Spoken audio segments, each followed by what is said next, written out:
Hi, I am Sanjay Patel. Today we are going to understand the definition of limit of a function. We have already studied in our previous lecture about the concept of neighborhood. You know that the neighborhood concept is used to consider points which are very close to or which are in the neighbor of a given particular point. So we are going to use this neighborhood concept to understand the definition of limit of a function.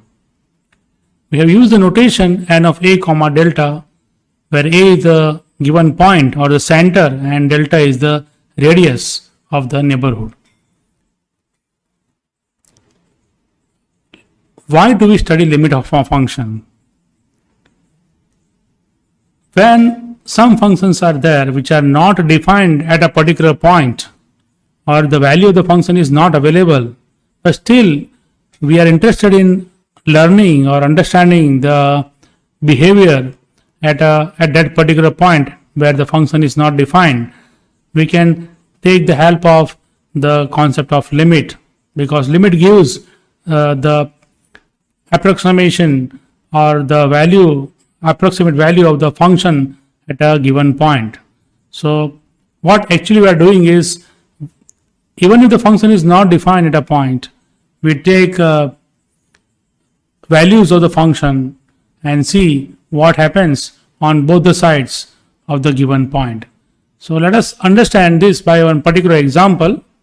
So first of all, let me take a function which is not defined at a particular point. You can see here function f is given from r minus singleton 1 to r, where f of x is equal to 2x plus 3 for all x less than 1, and it is equal to x plus 4 for all x greater than 1. So function formula is split into two parts. On one side of the point 1, x equal to 1, function has the formula 2x plus 3, and on the other side the formula is x plus 4. But note that the function is not defined at x equal to 1. It is defined only for x on the left hand side of 1 and on the right hand side of 1, but not at x equal to 1.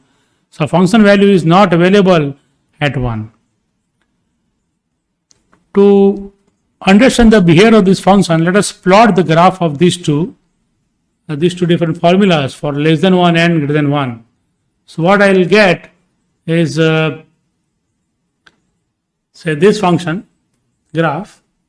If for x less than 1, we have the green color, that is 2x plus 3. This is f of x is equal to 2x plus 3. Let me choose.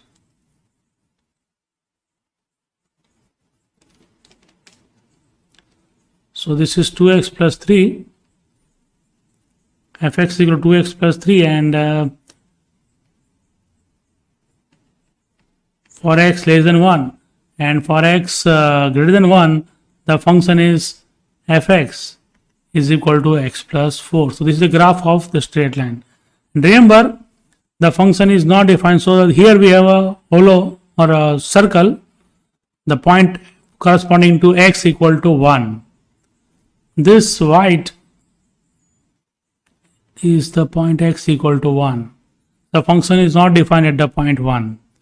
And you want to understand what happens to values of the function for x equal to 1. To be more precise, let us compute the value of the function for some points on the left hand side of 1 and some points on the right hand side of 1. So in this regard, let us consider these tables. Say this is for x less than 1 and this is for x greater than 1. So if I take values of the function for different x which are less than 1, say 0, 0.5, 0.9 and so on, note that I am taking the values which are very close to 1. So on the number line here it is 1, and first here I have taken x equal to 0. My first point is 0, then I have taken 0.5, then I have taken 0.9 and so on. So I am approaching the number 1 from the left hand side by taking values of x, and you observe the values of fx. The function formula for x less than 1 is 2x plus 3. So you just plug these values of x and find the corresponding values of fx. So we observe that the function is approaching the number very close to 5. So this is approaching to 5. Okay.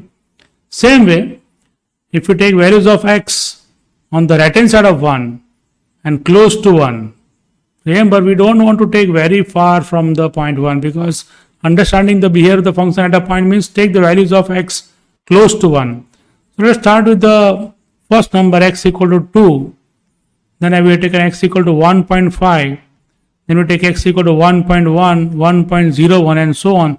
So we are approaching the 1 from this right hand side, or you can say this is the positive side and this is the negative side of the number 1. Okay. So going near to 1 from the right hand side, again we see the function values are going near to the fixed number 5.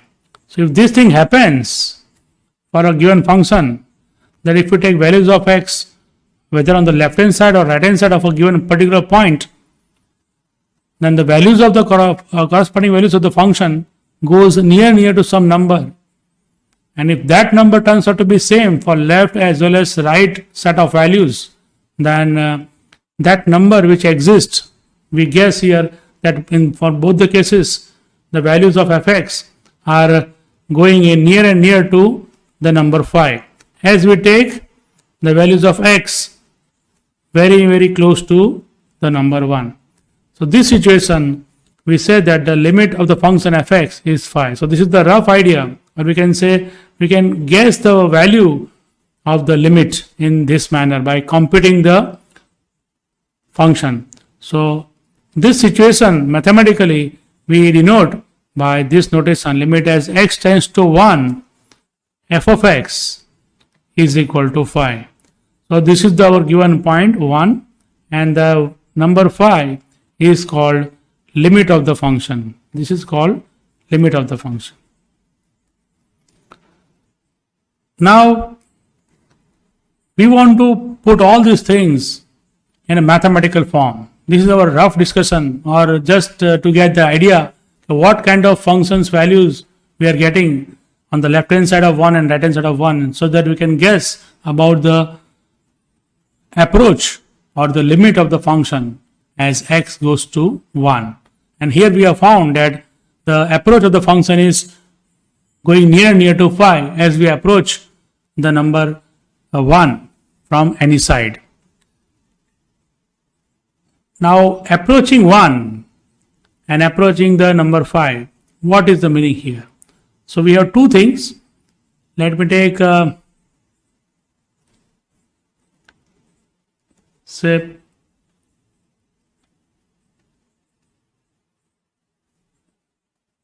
if you take say 1 and the points on both the sides, then I want to take points very close to 1, very close to 1. So what should I do? I should choose a small neighborhood of 1, and for any point in this neighborhood, say if I consider this to be the radius of the neighborhood, say delta, okay, then I can say this is 1 plus delta and this is 1 minus delta. This is also delta. What I want is, if I take any point in this neighborhood, then how the function values must be. So what I want is, if I take number 5 over here and I want to approach 5, okay, whenever I take any x in this, so I want to go very close to 5 whenever I take any x from this neighborhood. What is the notation for this neighborhood?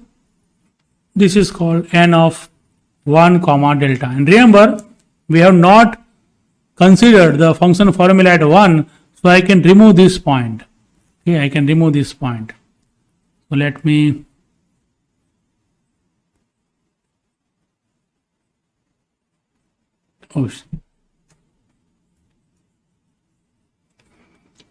let me remove this point, and therefore I should write here n star of 1 comma delta, means 1 is not included. So whenever I take any x belongs to n star of 1 comma delta, what I want is the function must approach, or function must take the values very close to 5. And how much close? As close as I want. Okay, or as close anybody wants. So that closeness of the values of the function to the number 5, again we can consider in terms of neighborhood of 5. So if I take 5 plus something and 5 minus something, so that this length will measure the closeness. Suppose I want the values of the function fx very close to 5 in this region. Say it is given by 5 plus something, say 5 plus some positive number, say epsilon, and 5 minus epsilon. I want all the values of the function fx must fall between this 5 plus epsilon, 5 minus epsilon and 5 plus epsilon. So what I want is fx must belong to 5 minus epsilon and 5 plus epsilon. This epsilon is arbitrary. It is your, you can say, degree of closeness to the value phi you want, and that can be given by anybody. Suppose if you take epsilon is equal to 0.1, you will get values of fx close to phi in the radius of 0.1. But if I take epsilon is equal to 0.01, then I can get even more closer values of the function fx to phi. Okay, so the main thing is whether given any closeness of epsilon, or that any closeness value, say given any this number which measures the closeness of the values of the function to phi, is given by anybody, and it is a positive number, and for this epsilon, the question is, can we have set of values for which whatever x I take in that region, the corresponding values of fx will fall into this neighborhood, or it will be between this 5 minus epsilon and 5 plus epsilon. Means given any epsilon, can I choose a neighborhood of 1, so that whenever I take any x either on the left hand side of 1 or on the right hand side of 1, then the corresponding value of x will be very close to epsilon. So this all discussion we can interpret in terms of mathematical form. So this, we can write equivalently x belongs to n star of 1 comma delta, means 0 less than mod of x minus 1 less than delta, and this you can write as mod of fx minus phi is less than epsilon. So is it possible in our case? Let us see how. This is actually the definition of limit of a function. If you want to write the definition and then understand, let me first of all write down the definition of limit and then explain how we can prove this thing for the given particular function at the point x equal to 1. So here I write definition of the function fx, definition of the limit of the function fx. Let f be a function from, say, x to r. I am writing a general definition. Be a function, and a belongs to r is any fixed point. Suppose the domain x contains some deleted neighborhood of A. This condition is there because I want that there are infinitely many points on left and right hand side of A which belong to the domain. Function must be well defined at infinitely many points on both the sides of the given point so that we can compute the values. Okay. Now, if there exists some number L in R with the following property, and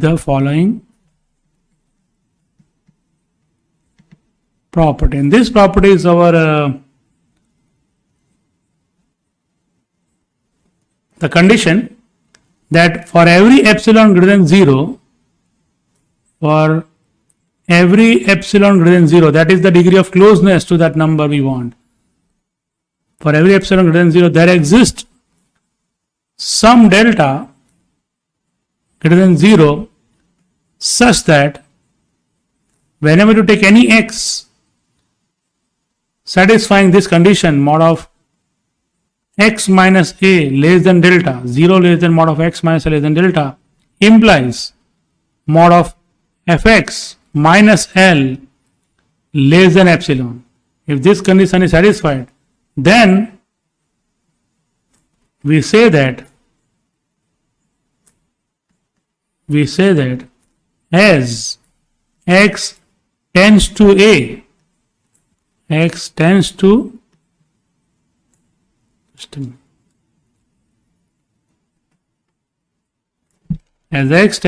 a or x approaches the number a, the limit of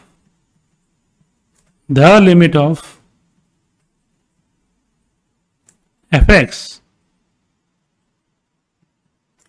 is small l. Okay, and this is denoted by the symbol limit x tends to a, f of x is equal to L.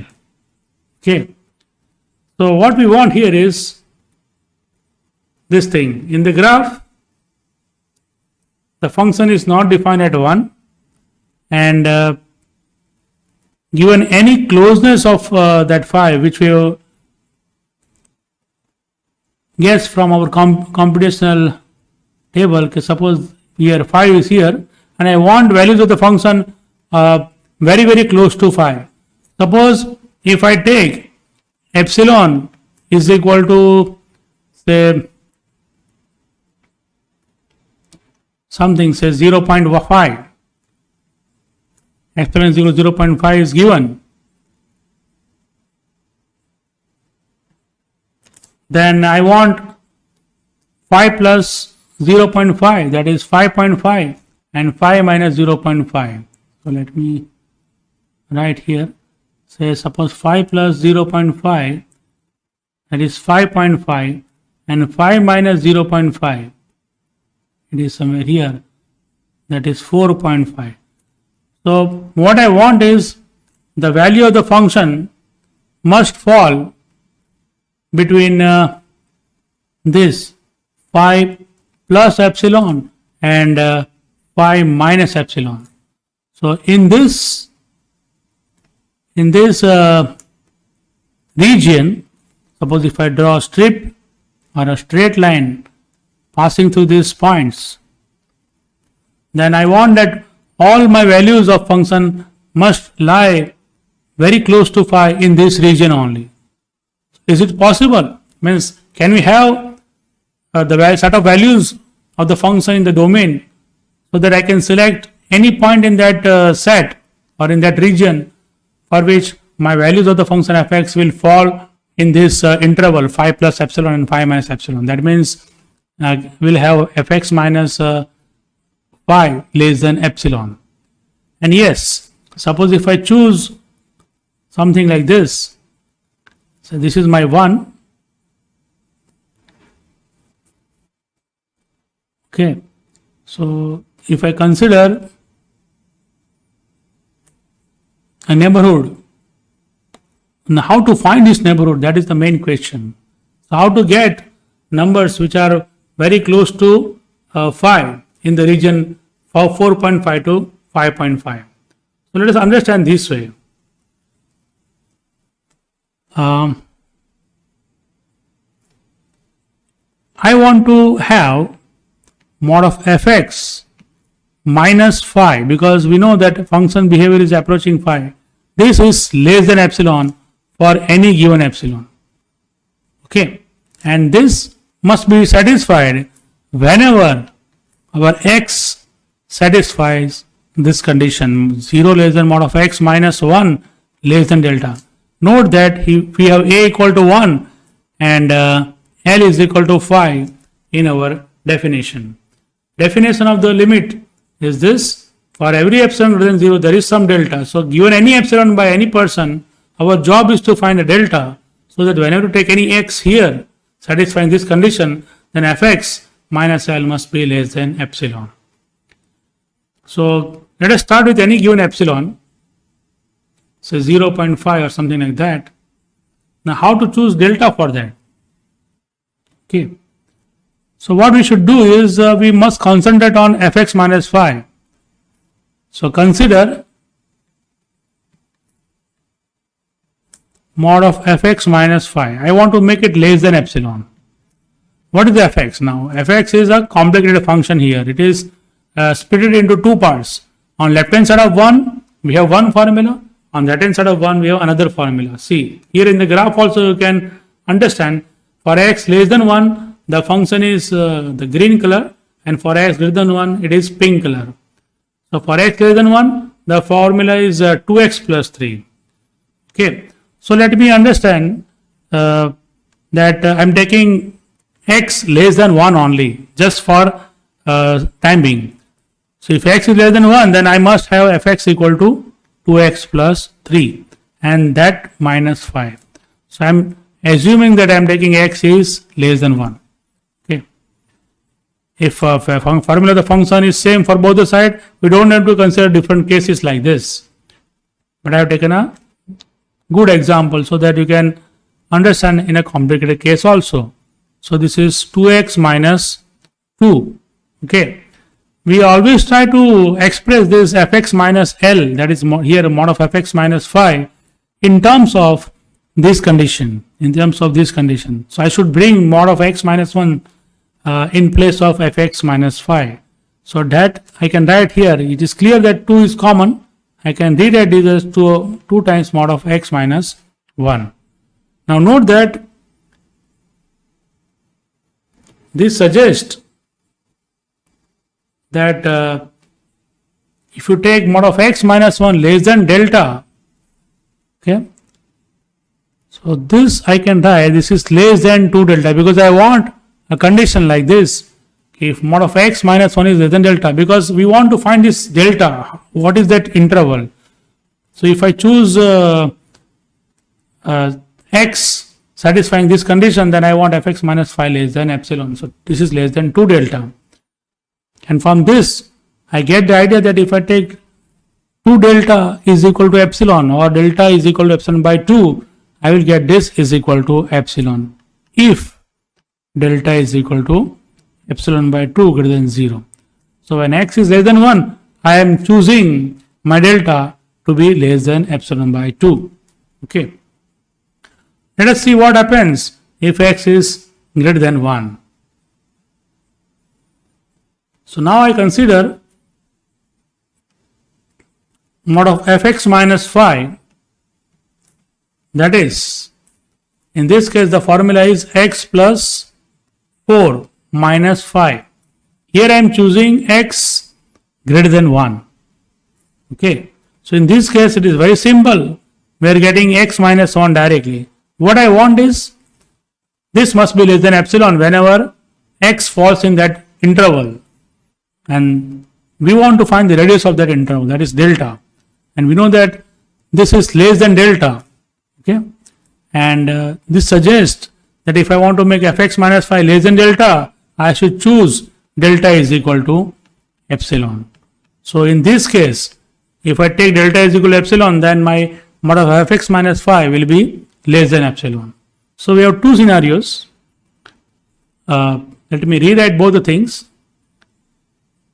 What I have actually done is this: whenever say x is less than 1, okay, then fx minus phi is less than epsilon subject to this condition, 0 less than mod of x minus 1 or x minus a less than delta, for delta is equal to epsilon by 2, and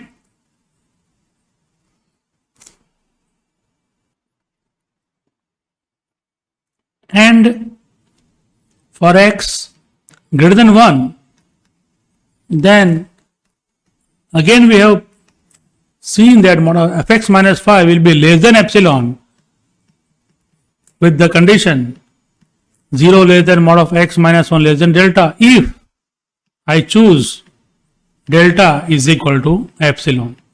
Here I am taking delta is greater than delta is equal to epsilon by 2 greater than 0. Okay, so we are getting two different values of delta, but our aim is to find only one delta. So what is this? How to tackle this problem? So let us plot this on a number line to understand how to take the final value of delta. So I am taking a line, and my point here is 1 somewhere here, and for two different cases, for x less than 1 we have delta is equal to epsilon by 2. So we must choose x between 1 plus delta and 1 minus delta when x is less than 1. So let me take 1 plus delta, that is 1 plus epsilon by 2 and 1 minus epsilon by 2. So if I choose x in this interval, then fx minus phi will be less than epsilon when x is less than 1. But if x is greater than 1, then my delta is equal to epsilon, as we have noted here. So 1 plus delta and 1 minus delta will be something like this: 1 plus epsilon and 1 minus epsilon. Okay, remember, for x less than 1 we have delta is equal to epsilon by 2, and for x greater than 1 we have delta is equal to epsilon. So we have two different values of delta. How to choose delta, final value of delta, so that whatever x I choose in the interval 1 minus delta to 1 plus delta, then both of these conditions, whether x is on the left hand side or x is on the right hand side, we have fx minus phi is always less than epsilon. So from this figure, this is a common region. So this region, that is this part, is common for both the condition. Whether x is less than 1, this much is for x is less than 1. Okay, while this region is for x is greater than 1. This region is for x greater than 1. I want both the conditions, this condition 1 and the condition 2, both the conditions must hold simultaneously. So whatever x I choose, I will get fx minus phi less than epsilon. So what must be the choice for delta? I must choose this interval. And what is this? What is this value? This is epsilon by 2. So this number I must choose as our final delta. So whenever you take any x, whether it is on left hand side of 1 or right hand side of 1, that is whether x is less than 1 or x is greater than 1, we'll be getting both result 1 and 2 hold simultaneously. So in mathematical form or in mathematical terms, I can say that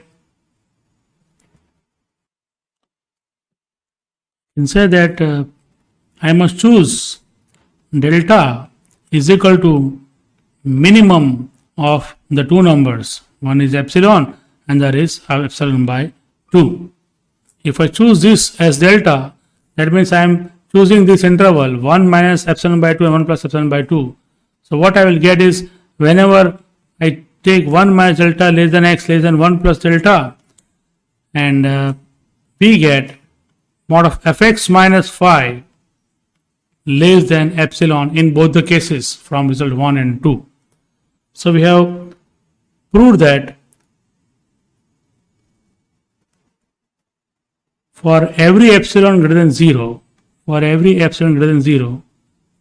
can take delta is equal to minimum of epsilon by 2 and epsilon, which is obviously epsilon by 2 in this case, okay, greater than 0, such that whenever 0 less than mod of x minus a, that is 1, less than delta, implies mod of fx minus phi is less than epsilon. Remember here, minimum of delta epsilon by 2 and epsilon is epsilon by 2 because epsilon is positive number.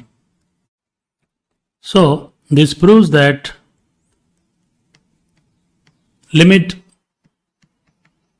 as x tends to 1, f of x is equal to phi. So we have proved mathematically the limit of the given function fx, which we have defined earlier, is actually phi at the point x equal to 1. In practice, we will not do all such things. And remember, one very important thing is that the definition of limit of a function cannot be used to find the value of the limit, because if you have noticed in the definition, the knowledge of the value of L, that is value of the limit, is required to check that condition. So we can use the definition of limit only to verify whether the given limit is true or not. So let us take some more examples to prove the given limit is true.